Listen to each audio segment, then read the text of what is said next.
All right, hi.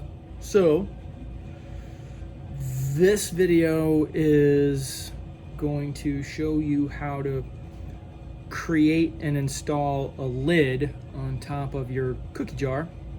And you want to begin this process basically probably the day after you sort of finish construction, because you can't do these first steps, especially with really wet clay. It needs to be more leather hard and not sticky or wet on the outside of the pot or on the exterior surfaces.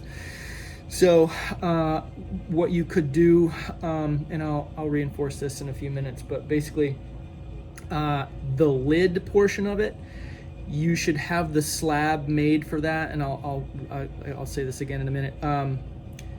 You should have the slab made for that before you begin. So the first thing you want to do when you finish the construction of your actual cookie jar is then make the slab for the lid, and you're not going to use it on that day because you want for that to dry out some as well. But this first step, actually working on the cookie jar, is going to be to look at it from sort of above into the rim here where the lid's going to go, and figure out like where you want for the lid to rest, because you may want the lid to sit perfectly flush with the top of the jar. You may want for it to sit a little higher than that, or you may want for it to sink down into the lid a little bit, and that's the rim, and that's okay. Any of those scenarios are fine, but you're gonna need to decide that before you start. And then once you figure out kind of where you want it, you're gonna want to mark the top most level of where it's gonna go, and then mark that with a line like this. And you want to try to be as neat as possible and have that line be as straight as possible all the way around, so that you get a nice interface between a flat lid and a flat flange that rests on the inside that holds the lid. So that's the part that we're going to begin installing right now. Obviously, to attach anything on the inside of here, you're going to need to score it. So I'm going to use this line I just made as a guide and go in and just score all the way around.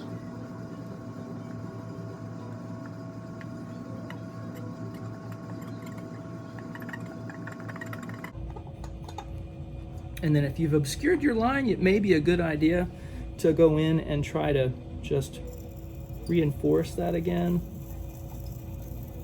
And obviously I'm taking care not to cut too deep into the wall of my cookie jar. And then I'm going to put some water along that scored area. And what I'm going to be attaching in here is just a simple coil, and I'm going to attach it in such a way that it creates a shelf on the inside of the cookie jar for the lid to rest on. So this is my coil that I'm going to use, and I think I've probably made much too long of a coil to actually use the whole thing. So I'm going to try to tailor this before I actually try to attach it so that it will be easier to manage. And so I'm just going to lay it on top of my rim here, just to I want to cut off any that I know I'm not going to need, because now it's just going to be that much easier to sort of put in and attach. And I'll wind up cutting more of this off of here. Now I have a relatively round coil right now, and I'm going to flatten one side of it. And I'm going to just do that by sort of dropping it on the table, or you can even use a rib if you want to just sort of, flatten one side of it down. And I'm going to score that flattened area so that this flange, we're going to refer to this as the flange. So the flange has lots of surface area to hold on to the interior of the of the cookie jar. And so I'm going to wet the entire scored area of the flange.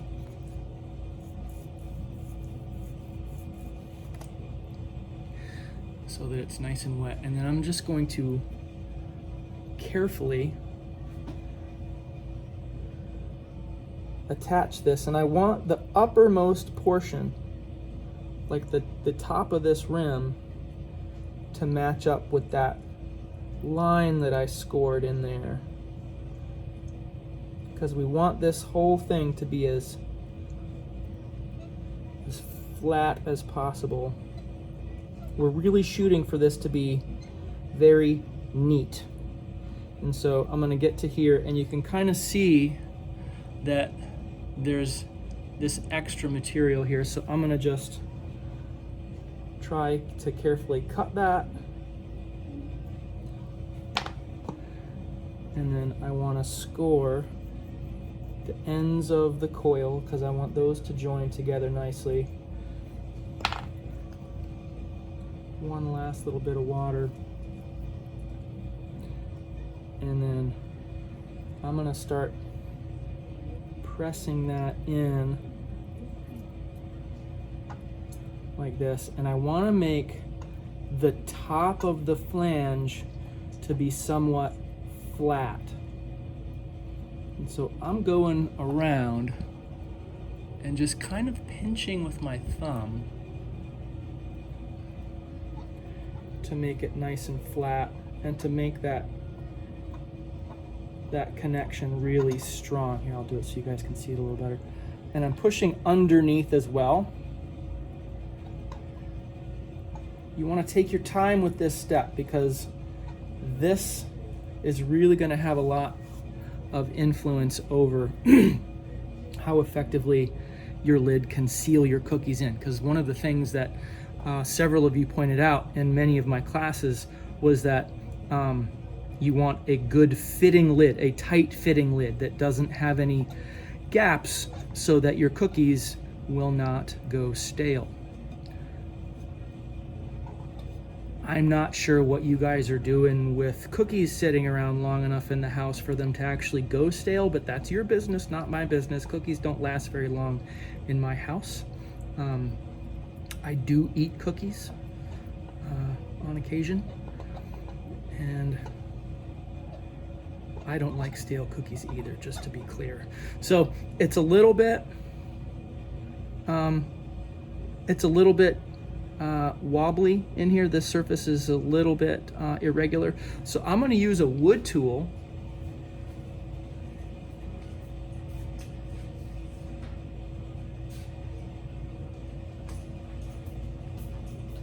I'm going to use a wood tool to sort of neaten that up. And there's probably a variety of them that will do the trick. I'm going to use this tool because I have a nice corner here and I can drag it through at an angle like this. Angled away, and I can get a nice finished looking corner just by sort of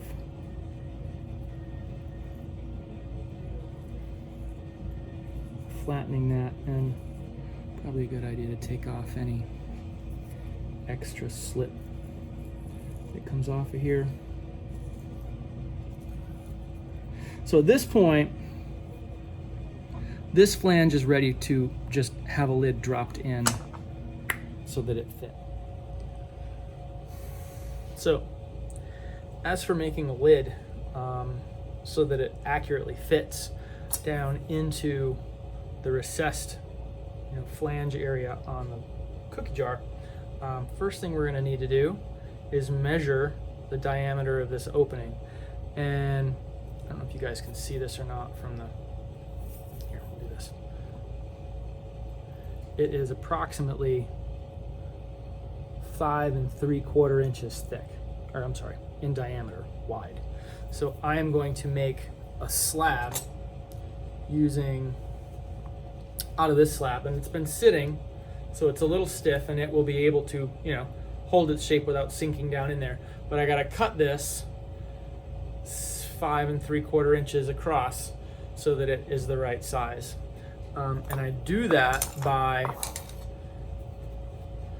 using the banding wheel. So I'll take this off, get it out of the way, and then you've all seen me do this, but I want to show you specifically. Want to mark the center, and you do that by getting it spinning, and then you can kind of pick out where the center is just by the motion of it spinning on there. And then from that center spot, 5 3/4, 2 and, let's see, 2 1/2 is 5. And 3/4 is, half of 3/4 is 3/8. No, half 3/4 is, 3/8. So 2 7/8 is my outer diameter measurement. So I'm going to use this 2 7/8 measurement as my guide for spinning this. And I know that a lot of you guys are going to find this challenging. Obviously, I'm going to go around and help you to get this right. But in essence, you want to make a really accurate sized circle. And then we'll cut it. And I'm cutting a little at a time. I'm not actually cutting all the way through. I just find that for me, I'm going to be more accurate if I take a couple of passes all the way around.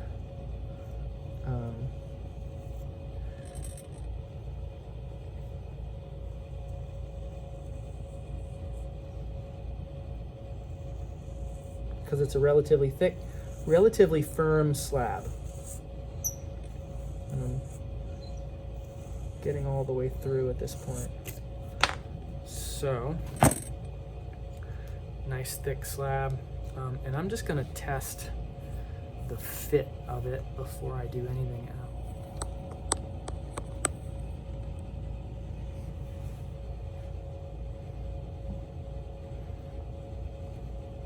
Fits pretty well. So I'm gonna say that's a win. I just have to pop this back out. I'm gonna clean it up by rounding these edges with a sponge, and then creating a knob as something that you would, be able to grab a hold of it and lift it out of the cookie jar. And this is essentially it. Like, this is the nuts and bolts of making this whole thing work, is just creating a slab, making it the right size, cleaning up the edge of your slab, and then putting a knob on it. And all of the construction, like putting the knob on it, you want to do that on a table. You don't want to do it as it's resting on the top of the cookie jar, because that's going to sort of want to push it down into the opening of the jar. All right, so as you can kind of see, I've made a little sort of adaptation of the Cookie Monster as a knob, and the lid fits down into the cookie jar and rests on that flange. It's a little messy right now.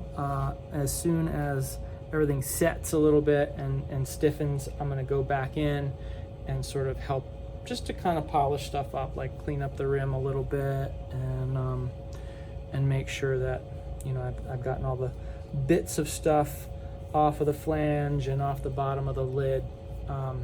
Just keep in mind, if you're going to create a knob that's hollow somehow, you will need to poke a hole, preferably from underneath, to allow the air to escape as it heats in the kiln. So this is the basics of lid making, at least this style of lid making. The design of the knob is going to be completely up to you guys. It doesn't have to fit any sort of criteria, as long as it's school appropriate. You can kind of make it whatever you want. This is your opportunity to do something kind of cool. So I hope you enjoy the process, and it's a nice finish for your awesome cookie jars.